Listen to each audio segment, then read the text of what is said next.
Olá, amados, a paz de Yahushua. Então vamos aqui dar continuidade à pregação do Carlos Alberto, né? Da Igreja Tabernáculo de Deus, com o título Não Deixe Jesus para Trás. Então, vamos lá.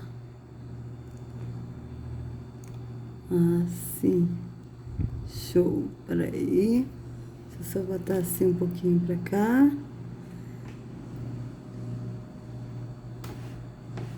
Tá bom, amados, assim tá ótimo, perfeito. Vamos lá, vamos continuar. Do meu Pai, mas o que me chama a atenção, querido, uma resposta sábia dentro da palavra, porque ali ele fala que ele já não é o filho dela, ele é o filho de Deus, mas mesmo assim ele prova uma coisa para a família. Você quer que a tua família na igreja aprenda algo aqui nesse versículo final? Jesus ele fala: me convém fazer as coisas do meu Pai. Eu estou aqui fazendo as coisas do meu Pai, mas a Bíblia diz que sobre ele, embora sendo filho de Deus, ele era sujeito aos seus pais terrenos. Você quer ser bênção? Exatamente, Yahushua é filho de Yarro, ele não é Deus, mas ele é filho de Deus, ele é filho de Yarro, né? Então veja bem. Sujeito ao teu pastor, seja sujeito ao teu pai, seja sujeito à tua mãe, seja sujeito. Olha só, aí ele tá falando aqui, veja bem, tá falando uma verdade, tá? Que Yahushua, ele se sujeitou aos seus pais, ou seja, ele foi obediente aos seus pais, né, terrenos.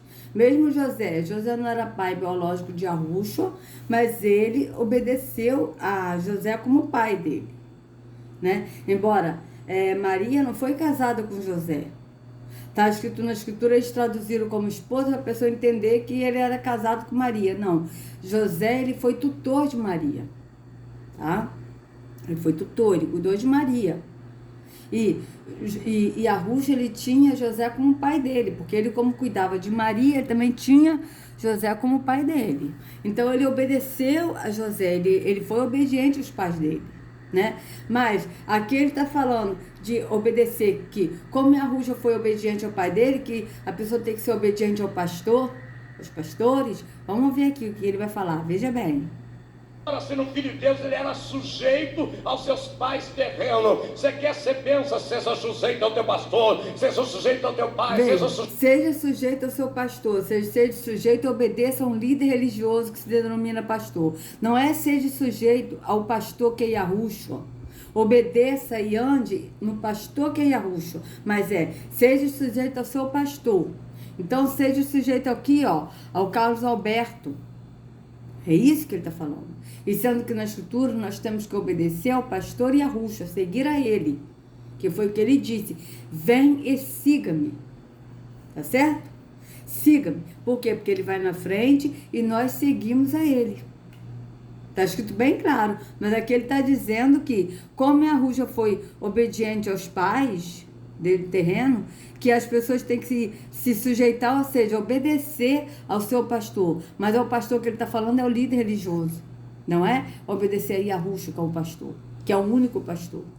Porque esse que ele falou obedecer ao seu pastor não é pastor, é ladrão, é mercenário, é salteador. Foi isso que Yahushua disse, que não sou pastor. Ele disse: mas o mercenário, que não é pastor, da qual não pertence às ovelhas, vê vir o lobo, foge por quê? Porque mercenário não tem cuidado das ovelhas. Eu sou o bom pastor dá a vida pelas ovelhas. Então vocês vejam que aqui ele está falando para se sujeitar ao seu pastor, ou seja, sujeitar ao líder religioso, totalmente contrário da escritura. Vamos ver. Sujeito aos seus pais terrenos. Você quer ser bênção? Seja sujeito ao teu pastor, seja sujeito ao teu pai, seja sujeito à tua mãe, seja sujeito à Bíblia, e a tua casa vai ser salva em nome. Seja sujeito à Bíblia. Não é seja sujeito à palavra que é Yahushua, mas seja sujeito à Bíblia. Vocês vejam que em nenhum momento Carlos Alberto falou escritura. Ele está se baseando na Bíblia, no livro Bíblia. Então a pessoa tem que ser sujeita à Bíblia, o que está escrito na Bíblia, conforme a religião ensina, para a pessoa viver presa no engano da religião. Mas quando a pessoa é sujeita à palavra que é Yahushua, aí vem a liberdade, vem a libertação. Por quê? Porque Yahushua é o libertador. Então vocês vejam que ele está falando ao contrário da escritura. Vamos continuar. De Jesus, você pode dar glória a Deus aí? Você quer ser bênção, seja sujeito ao teu pastor, seja sujeito ao teu pai, seja sujeito à tua mãe, seja sujeito à Bíblia, e a tua casa vai ser salva em nome de Jesus. Então, para sua casa ser salva, você tem que ser sujeito ao seu pastor, obedecer o pastor líder religioso, obedecer o pai, obedecer a mãe, obedecer a Bíblia. Aí a sua casa vai ser salva em nome de Jesus. E sendo que na Escritura é bem clara, a Escritura diz: se com a tua boca confessares que Yahushua é Senhor, e no seu coração, ou seja, no seu entendimento, você crê que Yahweh o ressuscitou dentre os mortos, serás salvo. É assim que está na Escritura. Mas aqui ele não diz isso. O que ele está dizendo é que você tem que se sujeitar, ou seja, obedecer ao pastor, obedecer à Bíblia, para você ser salvo. E para a pessoa ser salva. Para os seus familiares serem salvos. Totalmente contrário da Escritura. Porque a Escritura diz que basta crer. Se a gente confessar com a boca que Yahushua é Senhor, e crer no coração, ou seja, no timo, no entendimento, na alma, crer na alma que Yahweh ressuscitou Yahushua dentre os mortos, serás salvo. É assim que está na Escritura. Mas ele está dizendo o contrário. Ele está dizendo que você tem que ser sujeito ao pastor, ser sujeito ao pai, à mãe e à Bíblia. Aí a pessoa vai ser salva. Então vocês vejam que foge da Escritura. Você pode dar glória a Deus aí? Aí tem que dar uma glória a Deus que é físico, que ele precisa de físico, para ele ver como é que as pessoas estão aceitando a mensagem errada. Desculpa a palavra, esse vômito da religião que ele está dando para o povo. Como é que o povo está recebendo esse vômito? Porque eu só falando assim, amado, porque isso aí é uma comida estragada, é um vômito, é uma lavagem. Não é a comida fresca que Yahushua, que é o pão vivo que desceu do céu, nos dá, nos alimenta. Então vocês vejam bem. Vamos continuar.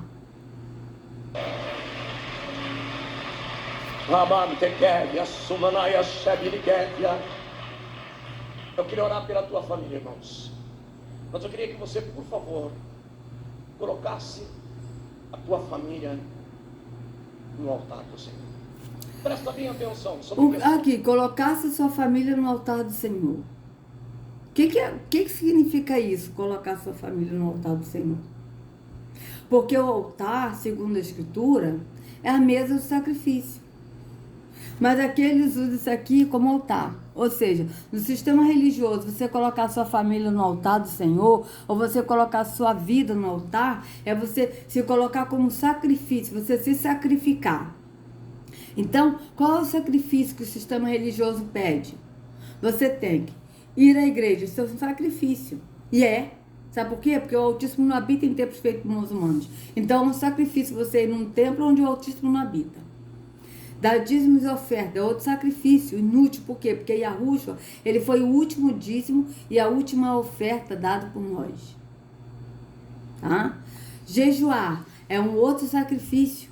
Por quê? Porque o jejum que Yahushua pede é que a gente reparta o pão com o faminto, não é que a gente deixe de comer.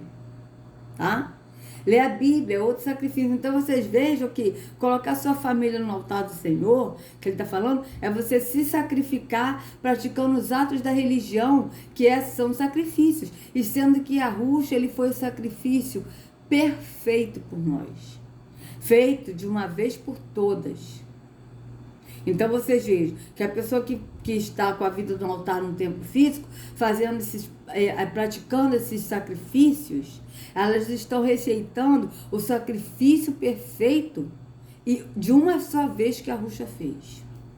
É como se a pessoa estivesse dizendo assim: veja, Yahushua, você morreu por mim, beleza, mas seu sacrifício não foi suficiente não. Então, eu vou no tempo físico, tá, o Yahushua, para poder me sacrificar também, porque o seu sacrifício não vale, não é suficiente. Então eu vou no tempo físico para me sacrificar, vou dar dízimos e ofertas, tá, para comprar a salvação, e sendo que Yahushua, ele não vende a salvação dele. E aquele que compra a salvação indo num templo físico, dando dízimos e ofertas para ser salvo, não vai ser. Sabe por quê, amados? Porque Yahushua não vende a salvação, ele dá. Então vocês vejam que é diferente. As pessoas que estão no templo físico, cumprindo atos da religião, se sacrificando, estão negando o sacrifício de Yahushua. Mesmo que seja inconscientemente, mas estão, porque a escritura é bem clara. E Yahushua, ele foi sacrifício perfeito, feito de uma vez por todas. Então vocês vejam bem. Vamos continuar. Então, de oração. Pedro estava preso. E quando prenderam Pedro, porque o imperador viu que aquilo alegava os judeus, e ele mandou prender a Pedro também. Aí quando prenderam Pedro, Que interessante, ele está falando que Pedro foi preso porque o imperador viu que isso alegrava os judeus. Os judeus que ele está falando são os líderes religiosos, amado. Ele está falando dele mesmo. Mas você vê como é que ele falou, olha só, veja bem, vamos avaliar. Você veja que ele deu uma parada para pensar no que ele ia falar. Veja, pare bem. oração. Pedro estava preso. E quando prenderam Pedro, porque o imperador viu que aquilo alegrava os judeus. Veja que ele deu uma pausa. Vocês reparem. Por quê? Porque ele tem que pensar no que ele vai falar. Porque, na verdade, quem prendeu Pedro foi o sistema religioso. Foram os líderes religiosos que prenderam Pedro. E por que que o sistema religioso prendeu Pedro? Vamos voltar aqui para a gente ouvir o que ele vai falar de Pedro. E aí a gente vai ler. Como a gente já leu em outros vídeos, mas eu faço questão de ler. Vamos lá, vamos voltar aqui de novo. E quando prenderam Pedro, porque o imperador viu que aquilo alegava os judeus, e ele mandou prender a Pedro também. Aí quando prenderam Pedro, a igreja toda se reuniu para orar continuamente. Não era uma hora, 2 horas não. Orava, vamos orar até Pedro ser. Sabe o que está acontecendo conosco hoje? Sabe o que nós passamos? A igreja se reuniu para orar continuamente, mas orar no entendimento.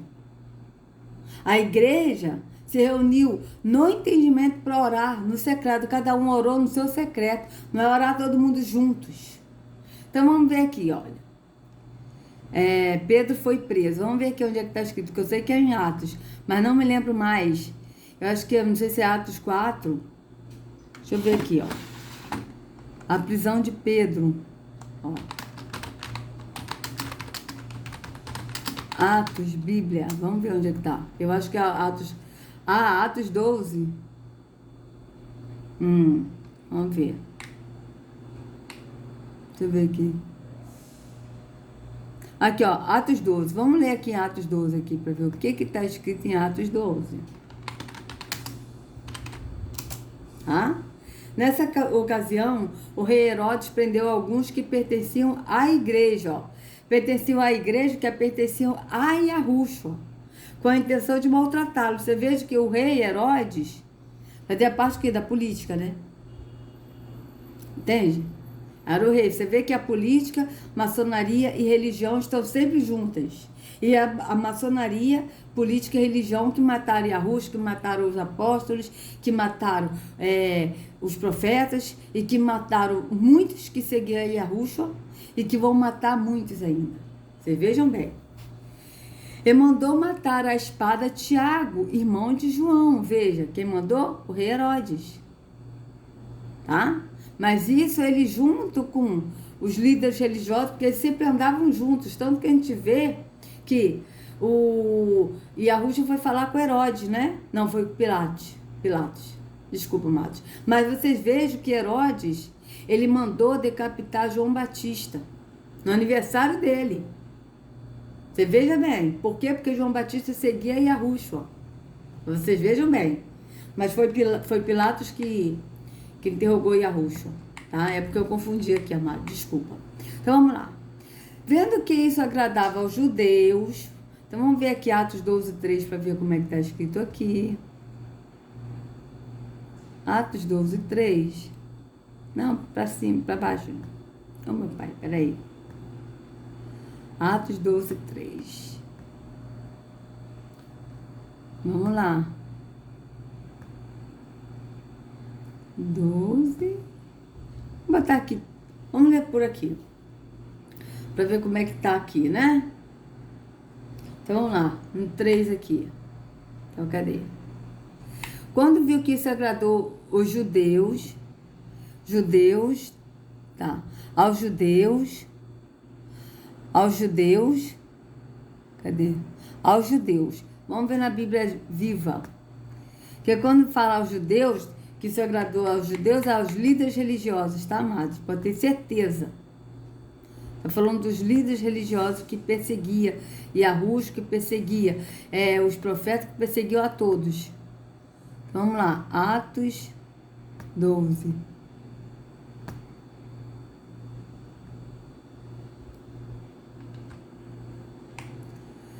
Vamos lá. Quando Herodes viu que isto agradou aos líderes judaicos, vocês vejam bem. Veja, quando Herodes viu que isto agradou aos líderes judaicos, prendeu Pedro durante a comemoração da Páscoa. Vocês vejam que tanto é aos líderes judaicos, que olha aqui como é que aos líderes religiosos, olha como é que o Carlos Roberto fala aqui, veja bem. Vamos voltar aqui de novo. Ó. Veja bem, ó. E ele mandou prender a Pedro também. Aí quando prenderam Pedro, a igreja toda se reuniu.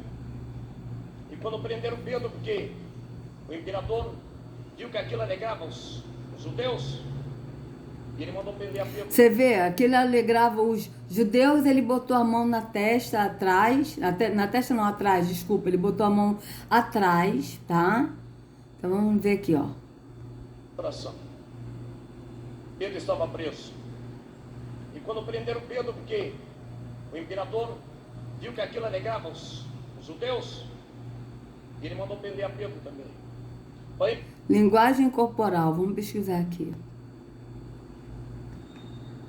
Linguagem corporal, mão na nuca. Vamos ver aqui, ó.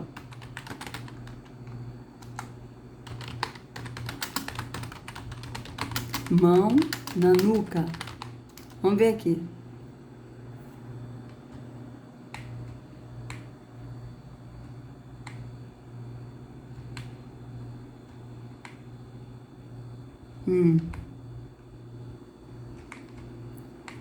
Suas mãos na linguagem corporal. Eu tô querendo ver aqui, amado. Vamos ver aqui. Vamos ver aqui se tem alguma coisa aqui que fala sobre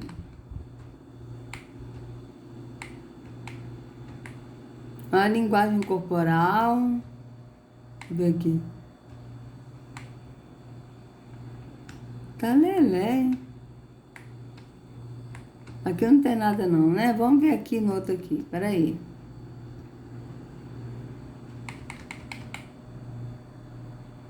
O que suas mãos dizem sobre você? Vamos ver.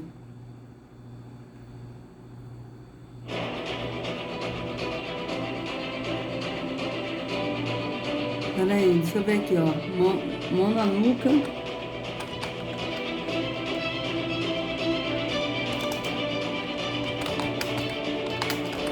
Nuca, linguagem corporal, vamos ver. Vamos pesquisar aqui, amados.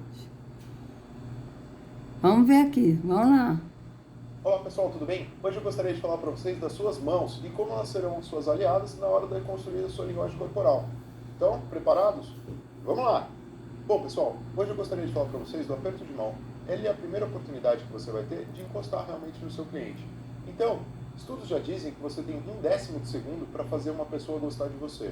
Isso é muito pouco, né, gente? Então, o primeiro passo que eu gostaria de falar para vocês é o tapinha no cotovelo. Ele aumenta muito a chance de... Não é isso que eu quero, não. Eu tô querendo tipo de gesto de linguagem corporal. Eu queria... deixa eu ver esse aqui. Qual a diferença entre esse gesto e esse aqui? As nossas mãos realmente mostram aquilo que nós estamos sentindo? Não é isso que eu quero, não.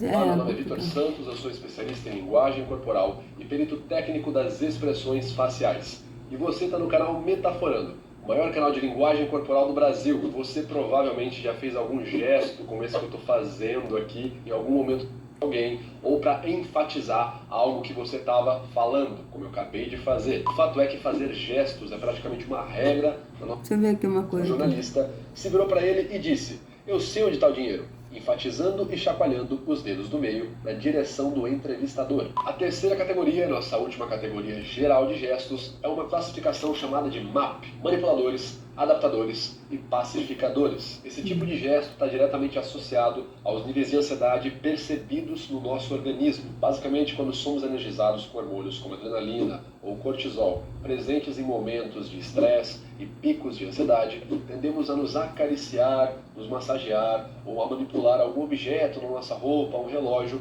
para tirar o foco daquela ansiedade. Psicologicamente, a gente está direcionando todo aquele estresse e aquela tensão mental para o objeto, para a nossa mão, para o nosso punho, para aquilo que a gente está mexendo, e fisiologicamente nós estamos estimulando a produção de serotonina na nossa corrente sanguínea, porque sim, o toque, o abraço, ficar se massageando, aumenta as respostas fisiológicas e vão fazer nosso organismo ficar mais tranquilo, por assim dizer. Em resumo, para a gente poder avaliar os gestos MAP e poder classificar eles como potenciais indicadores de conduta dissimulativa, primeiro a gente precisa ter um... Deixa eu ver aqui se... Ai, ai. Eu queria ver aqui, amados. Deixa eu ver aqui. Deixa eu ver se ela vai falar alguma coisa aqui. Eu tô querendo ver os gestos na mão. I write pretty much all day. Olá, tudo bem? Às vezes a gente nem percebe as mensagens não faladas, ou seja, os gestos, que a gente manda todo dia, não é mesmo? Então, vem ver alguns gestos clássicos e o que eles significam. Seja bem-vindo ao canal. Eu sou Giovana e todas as quintas-feiras dou dicas profissionais. Para você ser avisado quando um novo vídeo estiver por aqui, é só você se inscrever. Então, vamos aos gestos que a gente encontra todo dia. Assentir com a cabeça. Esse gesto pode mostrar um sim ou uma concordância. Também é uma mini reverência e pode mostrar subordinação. Pesquisas mostram que pessoas se sentem mais seguras e falam 3 a 4 vezes mais se o ouvinte está sentindo com a cabeça. Por isso esse gesto é super importante. Repare só, se você está explicando alguma coisa ou dando uma palestra e tem alguém ali assentindo com a cabeça, com certeza você vai se sentir mais seguro e confiante para continuar o que você está falando. Coçar o nariz. Esse gesto pode mostrar que a pessoa está duvidando de você e pensando que vai te responder. Ou então pode mostrar que a pessoa está mentindo. Lógico, a não ser que ele esteja doente ou com alguma alergia. Sorrir. Um sorriso sincero normalmente dá para ver nos olhos das pessoas. E além do mais, as pessoas mostram os dentes. Já a pessoa que sorri somente com os lábios pode não ser um bom sinal. Pegar fiapos imaginários. Quando a pessoa não concorda com o que você está falando ou está insatisfeita, ela vai fazer algum movimento irrelevante e desviar o olhar. Então, caçar fiapos na sua roupa pode ser uma atitude para mostrar isso. Mas quebre esse gesto, pergunta para ela, o que você acha? Abra os braços e aguarde uma resposta. As mãos nos quadris. Esse gesto pode ser positivo, mostrando que você está pronto para alguma coisa, ou então negativo, mostrando agressividade. Ele é muito usado por atletas que estão prontos para começar alguma competição, ou então por crianças que estão discutindo com seus pais. Você não tá falando não, amado. Eu queria um que falasse sobre a linguagem corporal na mão na nuca. O que significa? Deixa eu tentar ver aqui, ó.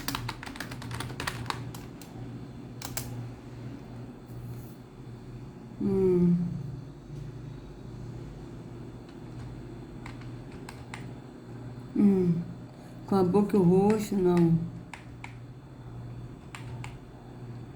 Vamos deixar pra lá, né, amados? Porque realmente... Mas vocês vejam que ele botou a mão na nuca. É bom até a gente pesquisar sobre isso, amados. Porque veja bem, ele falou, vocês vejam que ele deu uma pausada, tá? Ele deu uma pausada aqui, ó, de novo, olha só, olha o que ele fez. Ó. Presta bem atenção sobre questão de oração. Pedro estava preso. E quando prenderam Pedro, porque o imperador viu que aquilo alegava os judeus, ele mandou prender a Pedro também. Porém, quando prenderam Pedro, a igreja toda se reuniu para orar continuamente, não era uma hora do altar. Então, né, mas vocês vejam que ele botou a mão atrás, né? É uma coisa assim, tipo, eu queria saber o que significa isso, né? Então, vamos lá, ó. Então, vamos ler aqui, ó. na Bíblia Viva. Quando Herodes viu que isto agradou aos líderes judaicos religiosos, né, prendeu Pedro durante a comemoração da Páscoa e o pôs na prisão, guardado por 16 soldados. A intenção de Herodes era entregar Pedro aos judeus para ser executado depois da Páscoa. Entregar Pedro aos líderes judeus tamados, para ser executado depois da Páscoa. Porém, durante todo o tempo que ele estava na prisão, a igreja fazia a Iarro uma fervorosa oração pela segurança dele. Na noite antes de sua execução, ele estava dormindo, preso com 2 correntes entre 2 soldados, com outros montado guarda na frente do portão da cadeia. Quando de repente brilhou uma luz na cela e o anjo do Senhor se colocou ao lado de Pedro. O anjo acordou Pedro e disse: depressa, levante-se, e as correntes caíram dos pulsos dele. Então o anjo lhe disse: vista-se e ponha os sapatos. Ele obedeceu. Agora vista o casaco e me siga, mandou o anjo.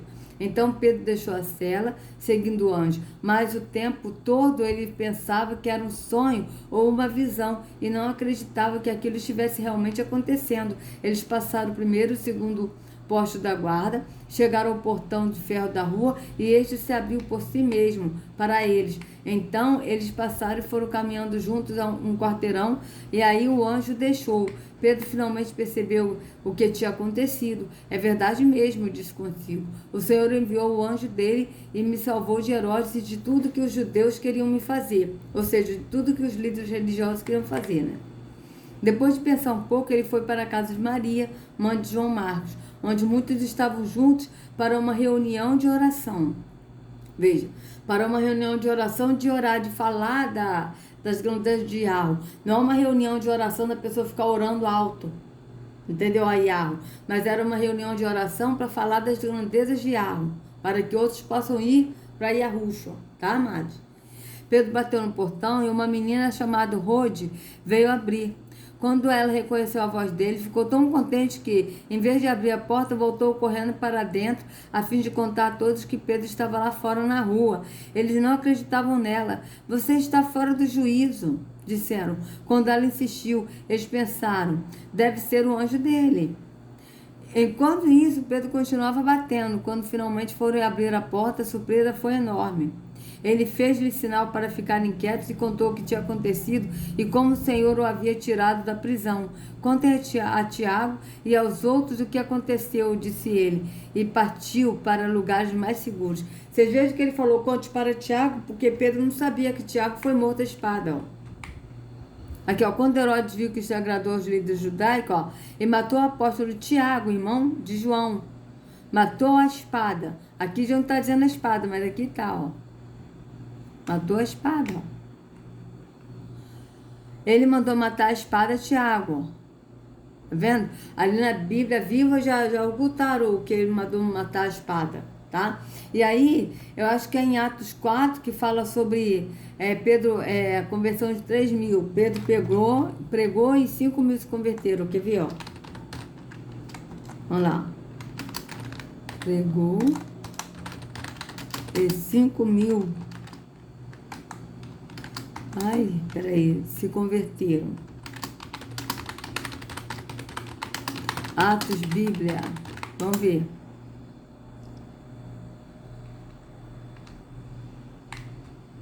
Atos 2:41. Vamos lá, Atos 2:41.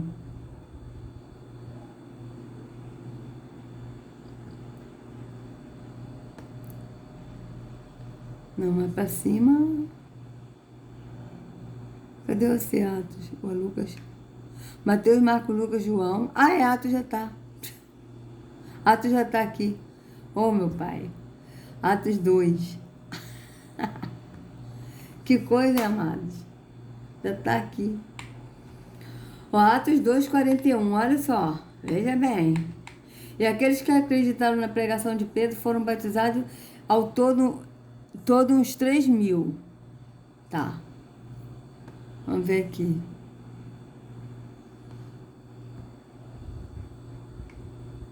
Cadê Atos 2:41? E tem outro aqui de Atos 4. Quer ver, Atos 4. Vamos ver aqui, Atos 4. Aqui está em Atos 2, depois Atos 4, que eu quero mostrar aqui para vocês por que eles mandaram prender Pedro. Atos 4, 8. Ó, então Pedro, cheio do espírito de Arro, disse: ilustres líderes e anciãos da nossa nação. Vocês vejam, aqui ó, cheio do espírito. Então vamos lá. Enquanto ele estava falando ao povo, os sacerdotes principais, o comandante da polícia. Vamos voltar aqui no Atos 3. Atos 3 para a gente ver do que se trata aqui no final, para a gente ler. Ó. Aqui, ó, cadê? Aqui ele está falando, logo que Yahweh ressuscitou seu filho, ele mandou Yahusha primeiro a vocês, homens de Israel, para abençoar todos, fazendo com que convertam os seus pecados. Aí aqui, ó, vamos lá. Enquanto eles estavam falando ao povo, ele quem? O Pedro e João, né? Era Pedro e João. Os sacerdotes principais, o comandante da polícia do templo e alguns dos saduceus vieram a eles, muito incomodados de que Pedro e João estivessem afirmando que Yahusha havia ressuscitado. Eles prenderam a Pedro e João. Quem prendeu Pedro e João? Os sacerdotes, os sacerdotes, comandantes da polícia do templo e alguns saduceus, ou seja, líderes religiosos, tá? Eles prenderam Pedro e João e, como já havia anoitecido, puseram os dois no cárcere para passar a noite. Porém, muitos que ouviram a mensagem dele creram nela, de modo que o número de crentes agora já atingia cerca de 5.000 homens. Esse crentes aqui é de crer no caminho que é Yahusha, de crer na promessa, não de crer no tempo físico, de ser crente, de ser evangélico, mas de crer em Yahusha, que é o caminho. Então vocês vejam por que os sacerdotes, os principais sacerdotes, os comandantes da polícia, os saduceus, os líderes religiosos mandaram prender Pedro e João. Por quê? Porque cerca de 5.000 homens, sem contar mulheres e crianças, creram na promessa, creram em Yahusha, ou seja, deixaram de ir num templo físico e passaram a ser o templo. Por isso que eles foram perseguidos e muitos foram mortos. Por isso que o apóstolo Tiago foi morto à espada. Entendeu? Por isso que Estevão foi morto, quando disse que o Altíssimo não habita em templos feitos por mãos humanas. Então vocês vejam bem, tá? Aí aqui ele está falando de Pedro, que ele foi preso, né? Mas ele está falando, ele falou, vocês vejam o que ele falou, tá? Eu vou até fazer o seguinte, amados. Vou dar uma pausa aqui, que já deu mais de 32 minutos, para a gente continuar. Então vocês vejam que ele falou de Pedro, né? Que Pedro ele foi preso, que o imperador mandou prender Pedro, porque os judeus, e aí ele disse, os judeus, ou seja, os líderes religiosos, se agradaram disso. E aí ele botou a mão assim na nuca. Tomou assim, né?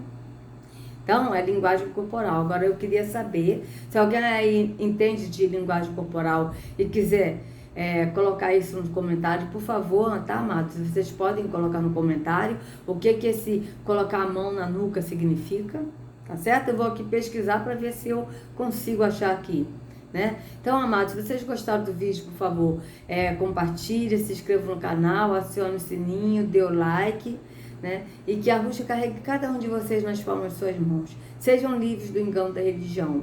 Em nome de Yahusha, até a próxima.